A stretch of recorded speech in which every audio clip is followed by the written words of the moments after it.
తెలంగాణను కల్వకుంట్ల అనే కొరివిదయ్యం పట్టిపేడుస్తుందని TPCC chief Revanth Reddy ఎద్దేవా చేశారు.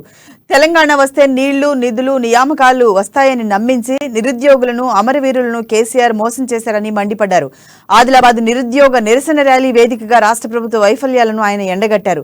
ప్రభుత్వం యువతకు చేస్తున్న అన్యాయాలను ప్రశ్నించారు. ఇంటికో ఉద్యోగం ఇస్తామన్న కేసీఆర్ హామీ ఏమైందని ప్రశ్నించారు. ఇంటికి కాదు కదా, ఊరికో ఉద్యోగం కూడా ఇవ్వలేదని విమర్శించారు.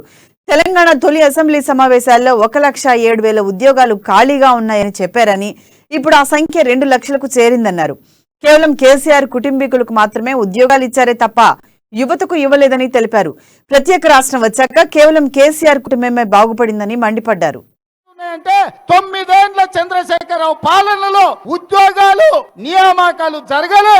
నిరుద్యోగ సమస్య పెరిగి ఇవాళ 2 లక్షల ఉద్యోగాలు ఖాళీలు ప్రభుత్వంలో ఉన్నాయి. అంటే నీ కుటుంబంలో నీ కొడుకు మంత్రి, నీ అల్లుడు మంత్రి, నీ బిడ్డ ఎంపీ, నీ సడ్డకుని కొడుకు రాజ్యసభ సభ్యుడు, నీ చుట్టం ఎర్రబల్లి దయాకర్రావు మంత్రి, J Diwakar Rao MLA, Hanumantharao MLA, Kukkadapalli Krishnarao MLA, ఇట్లా చెప్పుకుంటే వినోద్ రావు ఓడిపోతే మళ్ళా ఉద్యోగం ఇచ్చినావు. ఇవాళ నీ చుట్టపల్లకు, నీ కులపల్లకు కావాల్సిన ఉద్యోగాలన్నీ ఇచ్చుకున్నావు. మరి మా తెలంగాణ కోసం త్యాగం చేసిన బిడ్డలకు